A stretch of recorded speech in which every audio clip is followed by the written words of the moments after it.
shit, boy, is this a motherfucking JoJo's reference? Yes, if you've hung around this community for any extended period of time, or sometimes even if you haven't, you would have definitely come across someone or something that would have exposed you to the weird and wonderful world of JoJo's Bizarre Adventure. It's bold, it's brash, and to any outsider it probably makes absolutely no fucking sense. But for whatever reason, JoJo seems to have become one of the most loved franchise in this modern anime era. And if you're an active part of this anime community, there is no running away from it. It's rare to see a franchise so unanimously shrouded in love with such a wide cultural reach in our community, fueled by a fanbase so eager and passionate to share it. Which begs the question, why do people seem to bloody love JoJo so much? How has this franchise seeped into modern anime culture so deeply, using its arsenal of countless memes, passionate fans, and weird poses to get where it is today? Especially considering it's over 25 years old now. So join me as I take a closer look at the bizarre world of JoJo's and its popularity in my attempt to understand. Holy shit, guys, he said Stan! Was that a fucking JoJo's reference? For fuck's sake. Now, looking at the overwhelmingly positive light JoJo's is surrounded in and the passion of its fandom, you could easily assume that couldn't this all just be because the series is really good?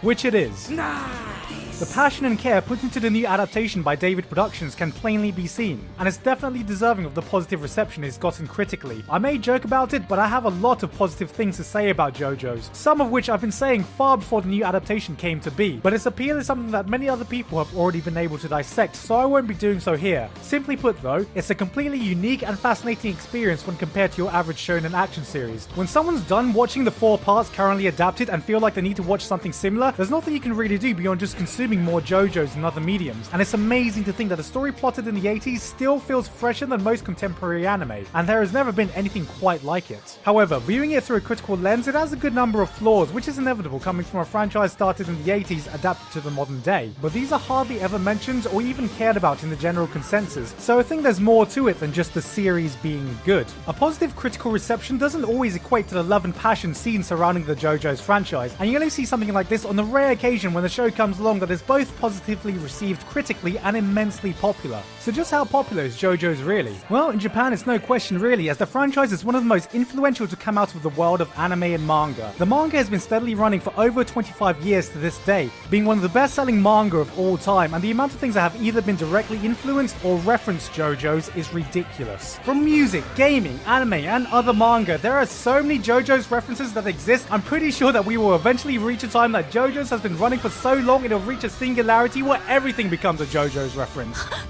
JoJo の奇妙な冒険を知らないというの？知らない。あなたがモテない理由が分かりました。 But while its popularity and influence in Japan cannot be understated, it hasn't had the easiest time gaining traction outside of that. So from now on, when I refer to JoJo's popularity, I am talking about it from a perspective outside of Japan. And here in the West, JoJo had an obscure cult following at best for the longest time. With only a short OVA series, subpar scanlations, and out-of-print volumes of Part 3 alone to draw people in, it was a far cry from the spread it has now. It's only really gained popularity since David Productions started giving it the long overdue anime adaptation it thoroughly deserved. But considering how vocal the fan base is and how often we see JoJo's memes and references floating around in our community, you'd think that JoJo's was close to mainstream success. But while trying to look for actual numbers to back this up, whether it be its popularity on MAL, view data on streaming sites, or activity and upvotes gained on Reddit, I was hard pressed to find any concrete data to point at JoJo's being any more popular than the standard hot anime to come out per season, often being beaten out by a few shows in it. So why does it seem like the cultural reach of this franchise goes much further than any of these other shows? Well, to answer that, let's look a bit deeper at the culture of JoJo's itself, especially since culture and history is such an important part in defining what JoJo's is.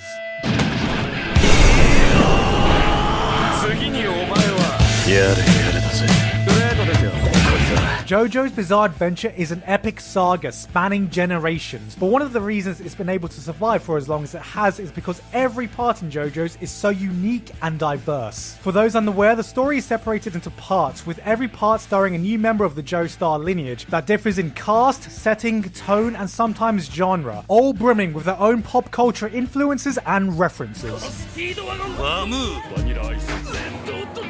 Global culture is deeply ingrained in this franchise's roots and a big part of what makes JoJo feel unique. Setting aside the countless music references in the names of the characters and stands, let's take a look at some of these influences. Part 1, Phantom Blood, starts us off in 19th century Britain in the time of Jack the Ripper, with the heavy inclusion of vampires being somewhat of a love letter to Bram Stoker's Dracula. Coming out during the late 80s, it was an era where stars like Stallone and Arnie were everyday action stars on the big screen, which was a huge inspiration to the bulky, muscly designs that were a staple in these early days, along with the iconic Fist of the North Star. Who the hell are you? Jonathan Joestar. The early franchise can almost be viewed as a celebration of culture at the time, and this can truly be seen in Part 2, Battle Tendency, which switches us over to America, and it is here where the 80s culture and the over-the-top bravado of the action movies of the time get a chance to truly shine, which it does. Combined with more global influences, World War II, Nazis, and villains heavily influenced by Egyptian, Japanese, and Roman statues of gods. All this leads to Stardust Crusaders, where Araki fully embraces the global influence, plotting a road trip style story inspired by Jules Verne's Around the World in 80 Days, taking our crew to all sorts of exotic places internationally, and with this flexibility of setting came the chance for Araki's external influences to truly run wild. His love for Western horror was made even more evident with characters like Eniyaba and Hanged Man, and other villains reminiscent of the premise seen on cult horror flicks like Nightmare on Elm Street and Child's Play. Whole Horse as a character was spawned from his love of westerns, and hell, more importantly, Jotaro was specifically inspired by Clint Eastwood movies, with both his signature pose and even his catchphrase being inspired by Eastwood's iconic images and attitudes in certain films. Go ahead. Make my day. JoJo's isn't just the inspiration for much of anime pop culture in Japan, it itself is seething with international pop culture references and influences to the bone. Every part adding something new and evolving with real world culture, some acting almost like a time capsule of culture at the time. These roots are part of why JoJo's has such a unique flavour. Its influence and appeal doesn't just stem from Japan, but it is global, which combined with its absolutely bizarre nature provides the perfect ingredients to fuel a new phenomenon that has hit our modern culture. So you know what? Let's change gears a bit. Let's fuck everything up and talk about something stupid. Let's talk about memes. Let's be real here. Memes are stupid. Memes are funny. Memes are a massive part of our modern culture.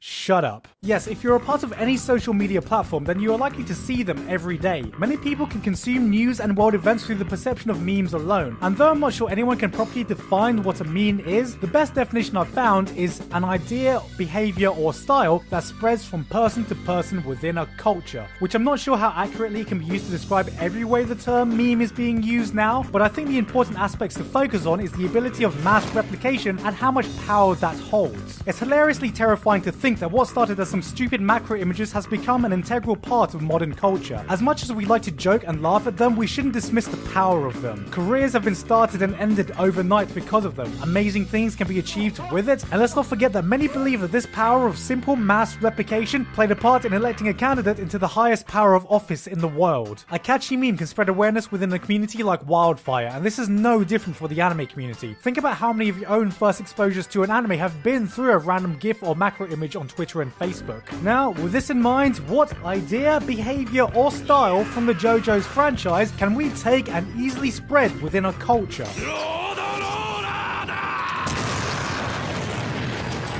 The JoJo franchise is a full-on meme-making machine, stemming from its iconic characteristics and just how unique it is. There is nothing even in anime quite like JoJo's, and with every new part being so unique and fresh, the well never dries up. So much of JoJo's doesn't make sense out of context and oftentimes in context, leading to spreadable tidbits that people can enjoy even if they have no idea what the fuck JoJo's is about. I know more people who only know JoJo's through the memes and references than have actually watched the show, and a huge part of its apparent popularity comes from the amount of times you see a JoJo meme and people both jokingly and non-jokingly referencing it all the goddamn time. To say that JoJo's works well with modern meme culture is an understatement. The franchise was nigh on built to thrive in it. With its deep roots in pop culture and its never-ending pool of spreadable characteristics, it has seethed its way into the consensus of modern anime community, which is amazing to think that this all stems from a story written 20 odd years ago. With its influence from vintage Western pop culture, it itself has become an integral part of modern anime pop culture here in the West. Which, the more you think about, there is only one way we can properly describe this phenomenon.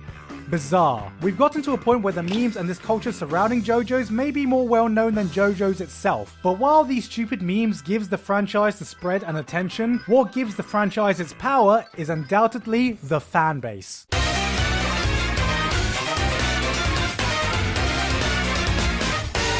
I don't think anyone will disagree with me in saying that within this anime community, one of the most outspoken and noticeable of them all lies within the JoJo's fandom. Though the critical reception of the anime is partly responsible for this, I think a big reason lies within its potential for fan-base investment and how the franchise presents itself. Why is it that multimedia titans like Star Wars and Marvels have such a dedicated and passionate fan base? It's because there is so much more to them than just the movies or comics that make up the lore and appeal of a franchise at large. Even looking at anime, be it Gundam, the Fate series, even something like Pokemon to a lesser extent. If you get into the Gundam franchise, for example, you've got hundreds of episodes of anime spread across multiple timelines, and that's just the absolute floor level. There's manga, novels, video games, and not forgetting the all-important model kits. You can spend years constantly consuming the media and merchandise of franchises like this, and still end up with things you've yet to come across. JoJo's Bizarre Adventure has the potential for a huge fanbase investment in the way very few things do. Each part has their own set of characteristics and rules, countless stand users with interesting abilities, and a deep root in pop culture. Hell, how many JoJo's fans out there have decided to start listening to a band or song entirely because there was a stand user named after them? How many people who have gotten into the franchise through the recent adaptations have gone on to read all of the 20 plus years worth of manga? All this done under the flagship of an anime series that is obviously being handled with much passion and love, who are most likely fans themselves. There is so much of this franchise to explore and latch onto, but with the way the franchise presents itself, there is no such thing as just casually being a JoJo's fan. Part of being a JoJo's fan is embracing the over-the-top bravado that the series relishes in, surrendering yourself to its eccentricities to become a part of it, which is no doubt why the JoJo's fandom is one of the most passionate, outspoken, and eccentric fandoms in anime. So much so that the idea of referencing JoJo at any given opportunity has become a meme itself, and to that end, passionately loving JoJo's and expressing that loudly has become a part of this culture.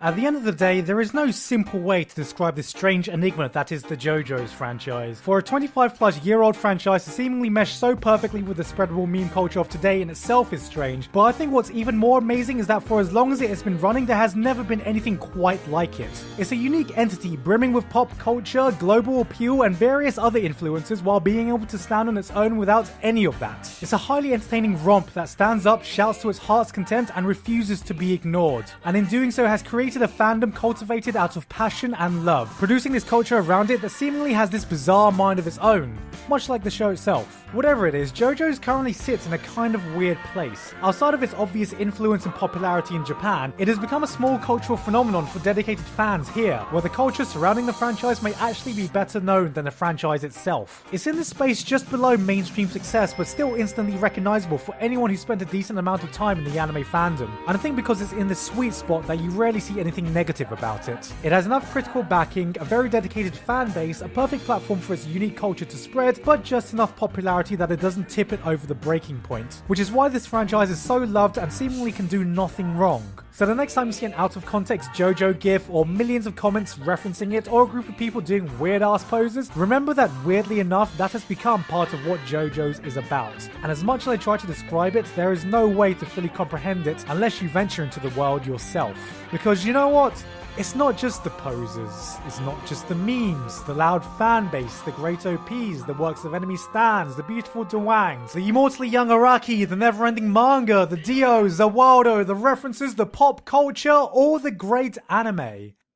It's just JoJo's. She keeps a Moet Chandon in a pretty cabinet. Let them eat cake, she says, just like Marie Antoinette.